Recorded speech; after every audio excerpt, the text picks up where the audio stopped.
Hey, sweetheart. I'm here at my mom's place, and things are not looking good. The house is a mess, and she's been struggling for the past few days. She's hardly talking, and I can sense that my father's passing has hit her hard. It's tough to see her like this.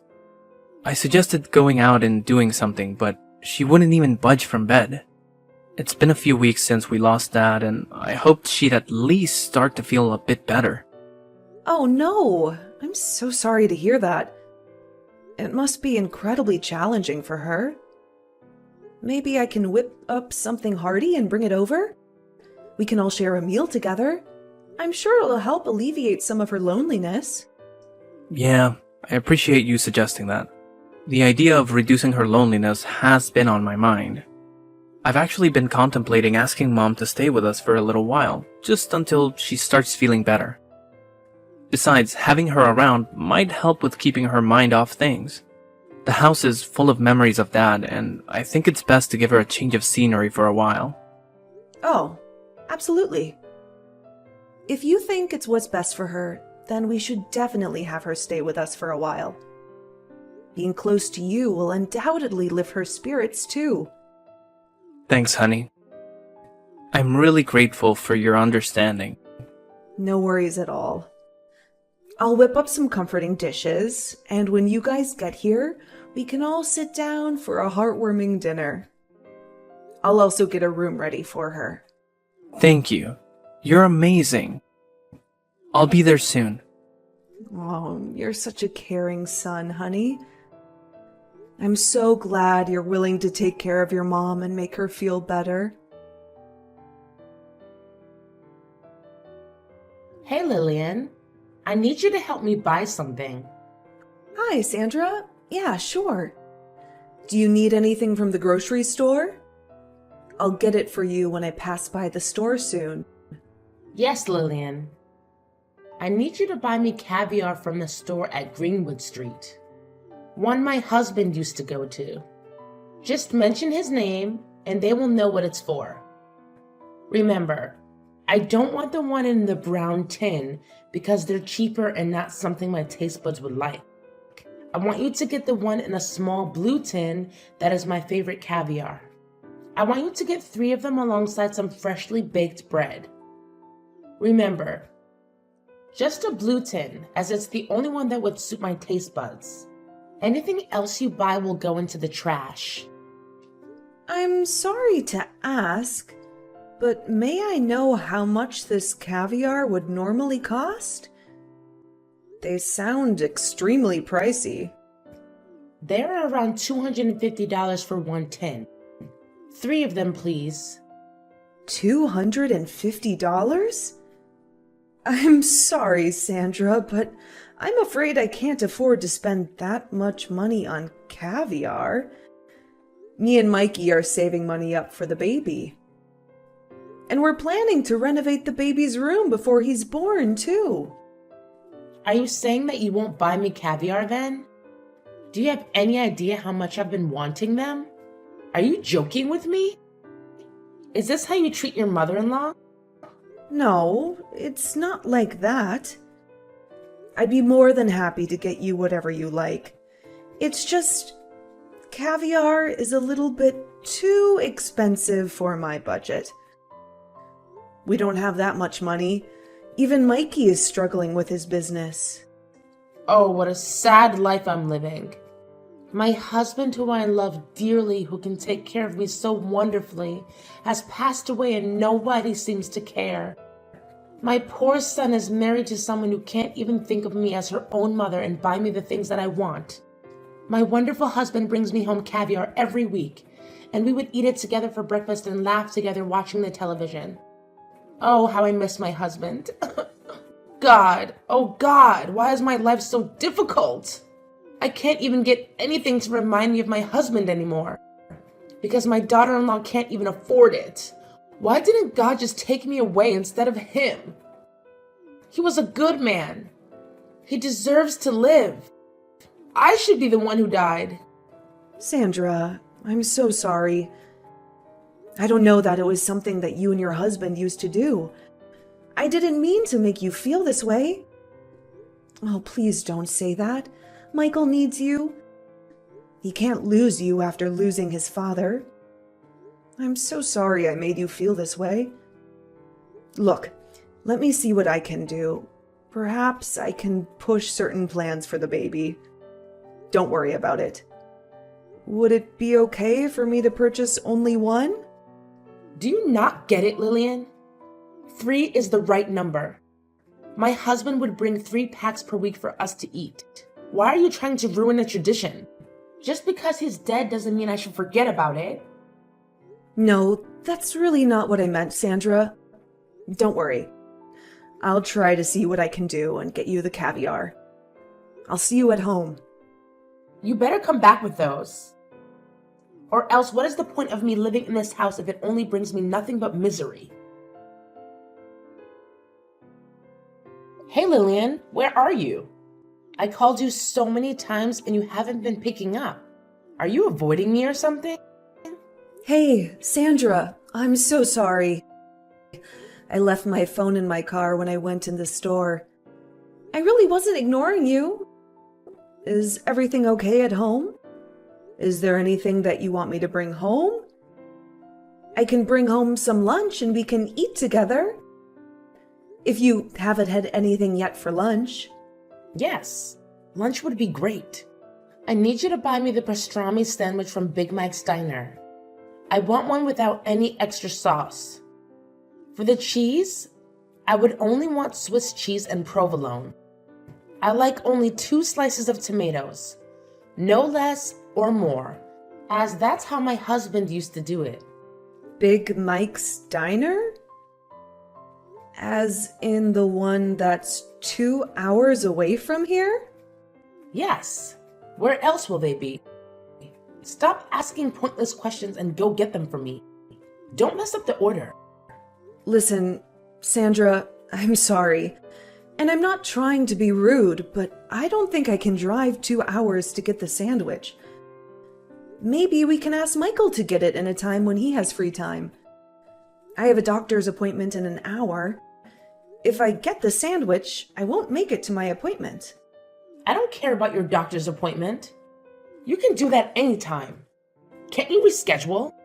I really want the sandwich and I don't want to wait for another day just to eat them. I'm sorry, but I really can't.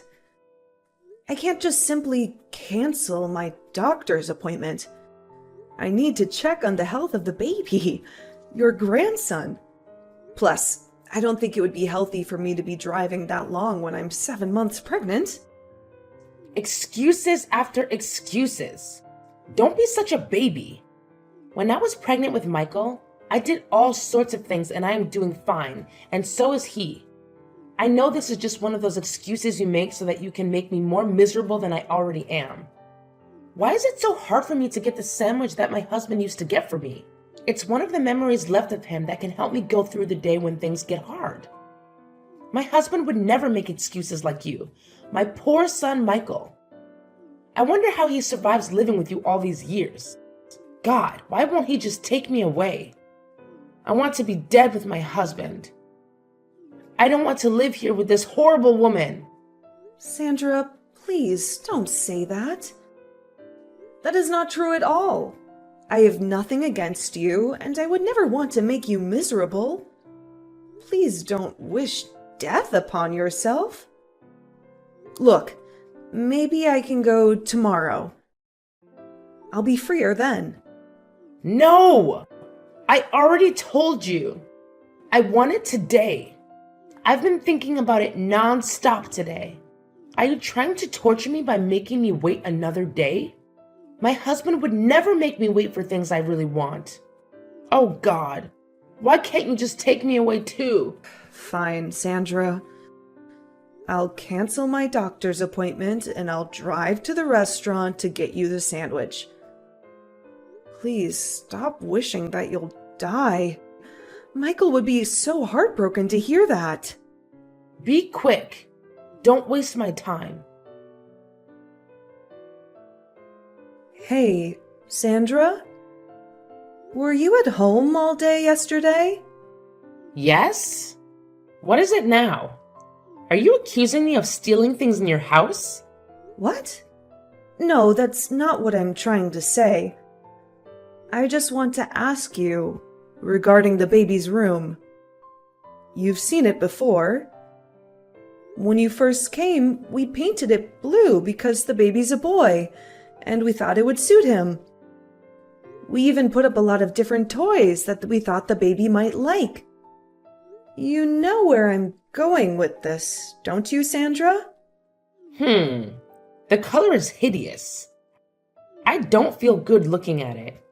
And I believe the baby would feel the same way as me. What do you mean?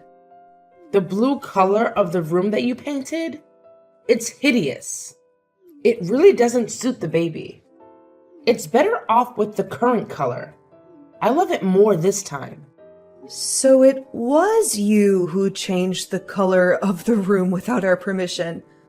I'm sorry that I have to say this, but that is very disrespectful. That's my baby, and I deserve to know anything before you make changes to anything. Plus, this is my house. Just because we let you stay here doesn't mean you can make all the decisions that you like behind my back. Oh, I didn't know. I have to be asking permission to make changes in the house that my son lives in? What a disrespectful thing to say to me without me raising my son to be like the man he is. He wouldn't be here to be the good man for you. You should be more grateful that I even agreed to stay here. I don't understand what you're trying to say. I've been kind enough to let you stay here while you've been dealing with this death. And you're ruining it. How exactly am I ruining your healing for you? My husband hates the color blue. It reminded him of the big blue house he grew up in. It was an abusive household. We ensure to always eliminate the color blue from our house. I don't understand. Why can't you do the same? Look, I'm really sorry about what he went through, and I understand how it could be hard for him. But I still don't think it's right for you to apply the same rules to my house. It's not fair to me. Fairness? Is that all you care about? You think the world is fair when my husband is taken from me? No, that is not what I'm trying to say. That's enough. No need to speak to me. This conversation is making things harder for me, and I don't want to deal with it. Michael, we really need to have a serious conversation about your mom. I've already had an earful from her. Is it true that you told her she needs to ask for permission for everything? That seems pretty harsh, especially given what she's going through right now. Look, I completely empathize with what she's dealing with. But it's disheartening that I'm ending up as collateral damage in the process. Have you had a chance to hear my side of the story? She's been trying to take control of everything that I'm doing. You're making this much more complicated than it has to be. She's my mom, and I really need you to refrain from speaking about her like that. I'm just asking for a bit more understanding of her situation. She's navigating through a lot, and I'm hoping you can cut her some slack for a few more weeks until she gets back on her feet. Fine. I'll do it for you and out of respect. But I hope you realize the challenges I'm facing in all of this. It's going to be Benedict Arnold Jr. Sorry? What are you referring to, Sandra? The child, of course. What? Are you talking about my baby? My son? Who else would I be talking about? The name of that child would be Benedict Arnold Jr. Wait, what are you trying to say? Sorry, Sandra, but that's not what I'm naming the baby. Mikey and I have already discussed the name. We will be naming the baby Harold, after my father, who did a lot for me growing up. I disagree. He should be named after my husband. Your second child can have your father's name if you want to, but the first one should honor my husband. This is our grandchild, after all. This is my father's first grandchild as well. If you like, we can put your husband's name as the baby's middle name. That's all I can offer to you. That's what I can agree with. Middle name? Is that all my husband is worth to you? All he ever wanted when he was alive was to have grandchildren. But you took too long to get pregnant. Now that he's gone, I want to at least have the child named after him. Is that so hard? At least your father is still alive. Isn't that enough for you? You know I have issues that made it hard for me to get pregnant. It's not like we did it on purpose. You think my father would only be appreciated when he passes away? I'm sorry, but it's not possible. I will not change the name of the baby just because you asked me to. You have no say. How rude of you to speak to me that way. Michael will know about this. You are being super disrespectful. That's not a way to speak to your mother-in-law. You know I'm still grieving. Sandra, I understand you're grieving. But my decision about the baby's name is not up for negotiation. We can discuss this calmly and find a compromise. But disrespectful accusations won't help anyone. What did you do now, Lillian? My mom just called me crying. Did she tell you what happened? Is it another made-up story on how I'm the villain who disrespected her and her grieving period? I already told you not to speak about my mom that way. When will you learn? Your mom tried changing the baby's name. She wants to name him after your father. We agreed we would name him after my father. Why is it such a big deal? Just change the name to Benedict Arnold Jr. as she asks. We will name the second child with your father's name.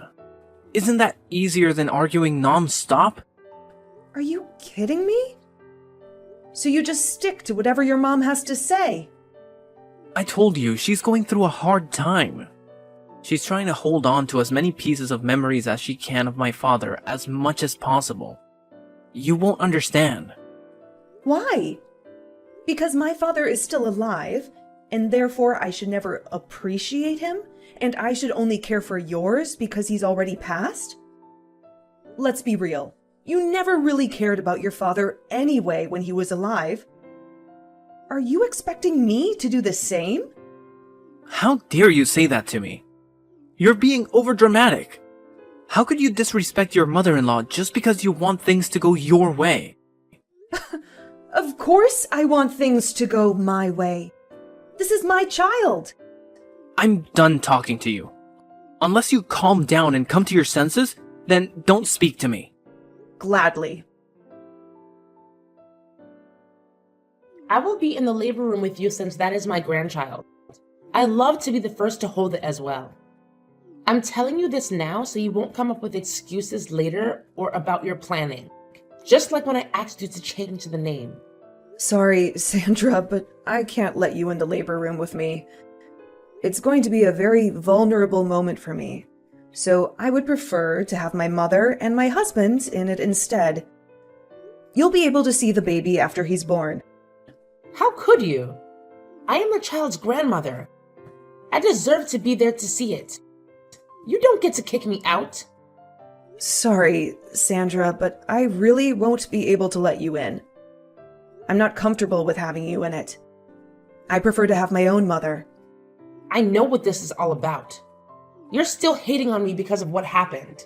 Look, Sandra, I don't care about those anymore.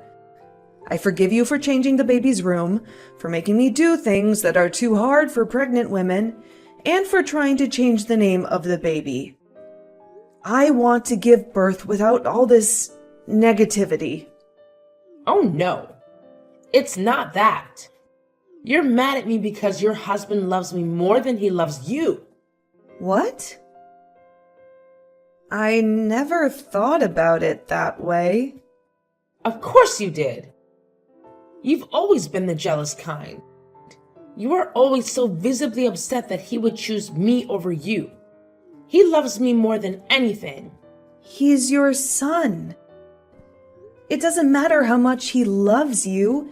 His life will always be with me. What are you trying to say? No! He's always going to be mine. You stole him from me. And now you're stealing my grandson from me. I will never let you do that. You're out of your mind. I hope he divorces you. You're a selfish bitch. What the heck is wrong with you? You made my mom cry again. What did I even do wrong? Your mother is obsessed with you and our baby. What the heck does that even mean? You're losing your mind, Lillian. I'm carrying our child. And I've been so stressed since your mom came to live with us. And the hell that she put me through. You never cared. You always sided with her, even though it's obvious that she was wrong. How dare you? She's going through a lot. Enough with that bullshit. None of you guys cared that much about your father when he was alive. I was the only one who visited him. Your mother hated him. Why are you pretending like you don't know that? Don't you dare speak about my parents that way. They were in love. They were perfect together. You are out of your mind. How dare you? You don't belong in this house. No one should disrespect my parents that way. That's it. I'm done with you. We're getting a divorce.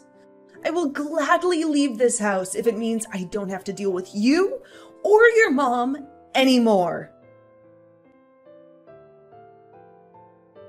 What are you even doing? Moving all your things into my house and locking me out?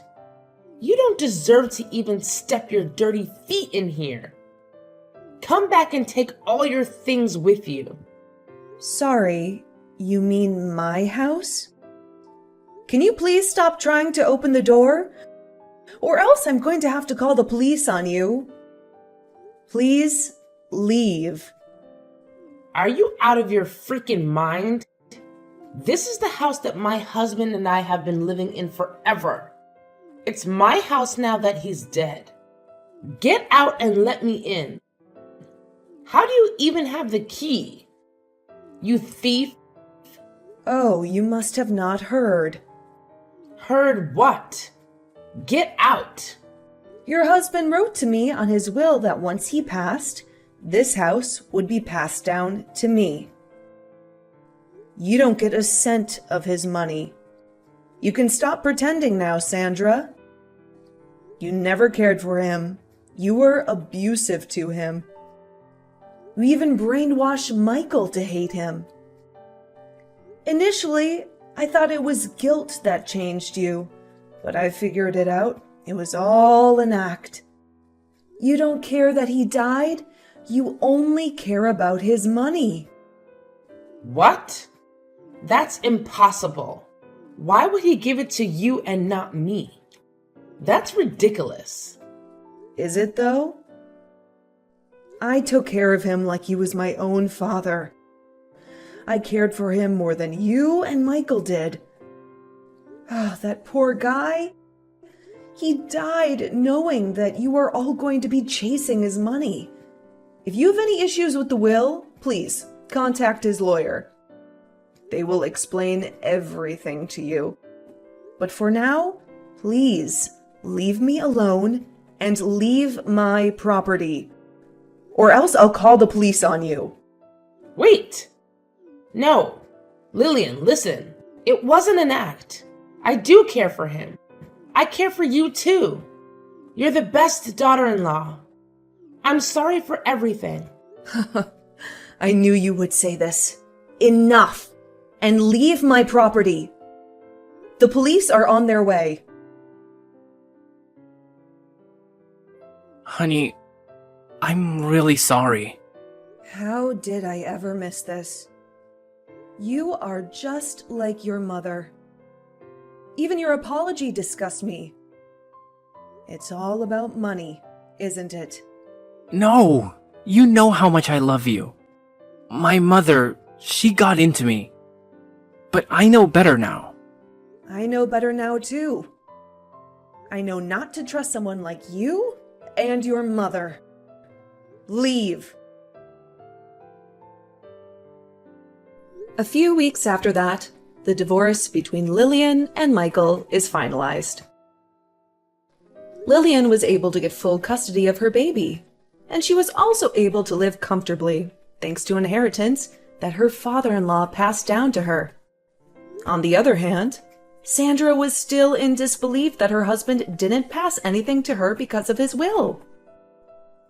She even tried breaking into the house a few times, but was caught by police.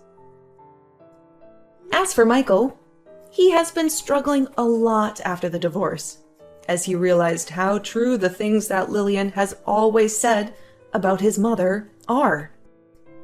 But yet, he is still stuck with her, as she has nowhere to live. Both grew to hate each other and blame each other for the misfortune.